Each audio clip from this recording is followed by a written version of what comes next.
गोविंद शिल्प घेऊन येत आहे 80 ट्विन बंगलोचा भव्य दिव्य पंढरपुरातील एकमेव प्रकल्प। आमच्या प्रकल्पाची वैशिष्ट्ये मनाला शांती देणारं महादेवाचं मंदिर, मुख्य रस्ता सुमारे 30 फुटांचा, अंतर्गत रस्ता सुमारे 20 फुटांचा, ग्रामपंचायत योजनेचा प्रत्येक बंगलोजला स्वतंत्र नळ, सांडपाण्याची सुरक्षित विल्हेवाट, सर्व टाइल्स ग्लॉसी आणि नामांकित कंपनीच्या, सर्व स्टेअर, खिडक्या, चौकटी सुपर ग्लास ग्रेनाइट, दोन्ही अटॅच बाथरूम पूर्णपणे टाइल्स, पंतप्रधान हर घर नल योजना पूर्णत्वाकडे, bathroom, basin, kitchen, CP fittings हे जगवार कंपनीचे, स्टील वर्क पूर्णपणे जिंदाल कंपनीचे, 1000 लिटर पाण्याची टाकी, 150 लिटर सोलर वॉटर हीटर सोबत वॉटर प्युरिफायर, प्रत्येक बंगलोजला स्वतंत्र पार्किंग, दर्शनीय भाग पूर्णपणे डॅटो टाइल्स, टाटा प्रवेश कंपनीचे आकर्षक भक्कम दरवाजा, फुटी उंचीचे सुरक्षित कंपाऊंड। मग विचार काय करताय? गोविंद शिल्प, पत्ता गट नंबर 95, हॉटेल अंगण शेजारी, साखळी रोड, पंढरपूर।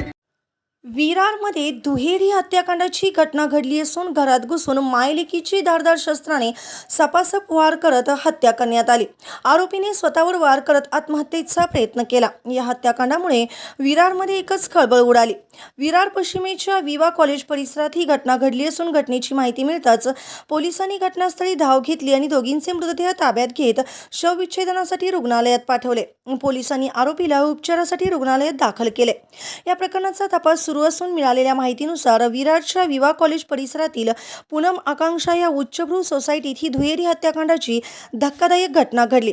भाड्याने राहणाऱ्या मायलेकीची हत्या करण्यात आली। नॅन्सी मिश्रा वय वर्ष 24 आणि तिची आई सरिता मिश्रा असं हत्या झालेल्या मायलेकींचं नाव आहे। शिवम उपाध्याय या तरुणाने घरात घुसून साहित्याची तोडफोड करत धारदार शस्त्राने मायलेकीवर असंख्य वार करण्यात आले। या हल्ल्यात गंभीर जखमी झालेल्या दोघींचा जास्त रक्तस्राव झाल्यामुळे जागीच मृत्यू झाला।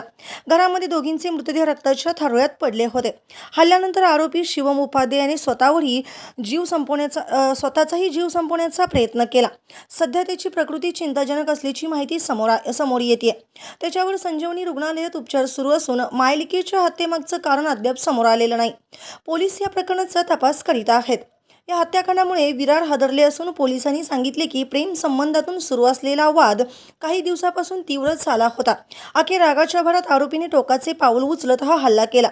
घटनेनंतर आरोपी तरुणाने स्वतःचाही गळा ब्लेडच्या सहाय्याने कापण्याचा प्रयत्न केला, मात्र या आत्महत्येच्या प्रयत्नातून तो बचावला असून त्याची प्रकृती चिंताजनक आहे। सध्या त्याच्यावर मुंबईच्या जे रुग्णालयात उपचार सुरू आहेत। ताज्या घडामोडी पाहण्यासाठी आमच्या YouTube चॅनलवरील PVR म्हणजेच पंढरी वार्ता या न्यूजला सबस्क्राईब करा आणि शेजारील बेल आयकॉनवर क्लिक करा।